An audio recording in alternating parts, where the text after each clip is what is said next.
Verse 23. So it came to pass, when Joseph had come to his brothers, that they stripped Joseph of his tunic, the tunic of many colors that was on him. Then they took him and cast him into a pit, and the pit was empty. There was no water in it. And they sat down to eat a meal. Then they lifted their eyes and looked, and there was a company of Ishmaelites coming from Gilead with their camels, bearing spices, balm, and myrrh on their way to carry them to Egypt. So Judah said to his brothers, what profit is there if we kill our brother and conceal his blood? Come and let's sell him to the Ishmaelites, and let not our hand be upon him, for he is our brother and our flesh. And his brothers listened. Then Midianite traders passed by. So the brothers pulled Joseph up and lifted him out of the pit and sold him to the Ishmaelites for 20 shekels of silver. And they took Joseph to Egypt. Back to Joseph's dream.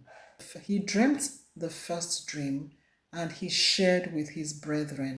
And the Bible says that they hated Joseph even more than they had done before. Joseph was about 17 years old when this happened.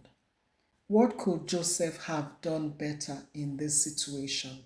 Because this eventually led to him being sold to the merchants that were on their way to Egypt to sell some spices and also to sell balm. What could Joseph have done better? One lesson that we can learn from here is that we should be careful how we share our dreams and who we share our dreams with. But if you ask me, whatever the case may be, God's will be done. Ultimately, God's will be done. Because even in this situation, even if Joseph had made a mistake, at the end of the day, God's will was done. So we do not know whether there would have been a better way that this dream would have been fulfilled if Joseph had not shared it with his brothers. Maybe Joseph's life would have been a little bit easier. But God still favored him even in Egypt. And perhaps he needed that time in Egypt to learn more maturity and how to depend on God. At the end of the day, no matter the situation, God's will always be done.